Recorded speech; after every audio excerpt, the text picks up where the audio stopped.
மத்திய பட்ஜெட் 2026 சிறப்பு அம்சங்களும் விலை குறையும் உயரும் பொருட்களும். மத்திய நிதியமைச்சர் நிர்மலா சீதாராமன் தாக்கல் செய்த 2026-27 நிதியாண்டுக்கான பட்ஜெட்டில் இடம்பெற்ற முக்கிய அம்சங்களை பார்ப்போம். தனிநபர் வருமான வரி விகிதங்களிலும் வரம்புகளிலும் எந்த மாற்றமும் இல்லை. அதனால் கடந்த பட்ஜெட்டில் அறிவிக்கப்பட்டபடி 12,75,000 ரூபாய் வரை ஆண்டு வருமானம் பெறுவோருக்கு வருமான வரி எதுவும் இல்லை. புதிய வருமான வரி சட்டம் 2025 வரும் ஏப்ரல் 1ஆம் தேதி முதல் அமலுக்கு வருகிறது. எளிமையாக்கப்பட்ட வருமான வரி விதிகள் மற்றும் படிவங்கள் விரைவில் வெளியிடப்படும்.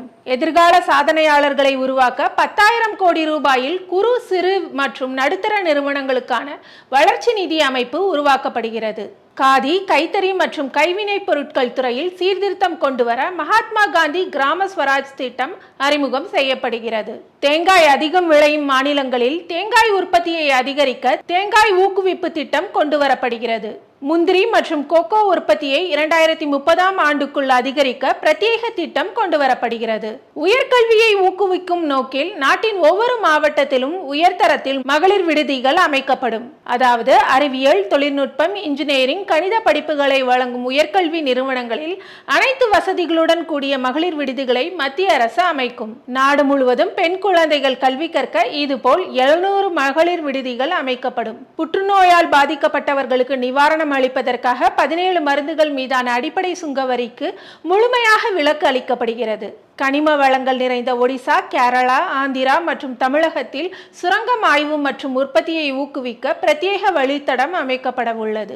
ஆயுஷ் துறை மூலம் 3 புதிய அகில இந்திய ஆயுர்வேத மையங்கள் அமைக்கப்பட உள்ளன. தமிழகத்தின் தூத்துக்குடி மாவட்டம் ஆதிச்சநல்லூர் தொல்லியல் களம் மற்றும் லோத்தல், தோல்வாரா, ரத்னகிரி, சாரநாத், அஸ்தினாபுரம், லே உள்ளிட்ட 15 அகழ்வாராய்ச்சி தளங்கள் மேம்படுத்தப்படுகிறது.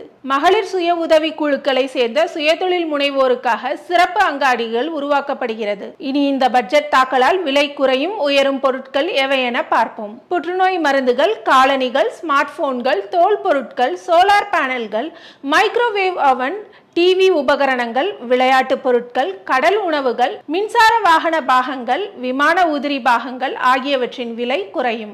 அதே வேளையில் ஆல்கஹால், ஆடம்பர கைக்கடிகாரங்கள், சிகரெட் உள்ளிட்ட புகையிலை பொருட்கள், இறக்குமதி செய்யப்படும் ஆடம்பர பொருட்கள், காஃபி, குடைகள், இரும்பு, நிலக்கரி, உப்பு ஆகியனவற்றின் விலை உயரும்.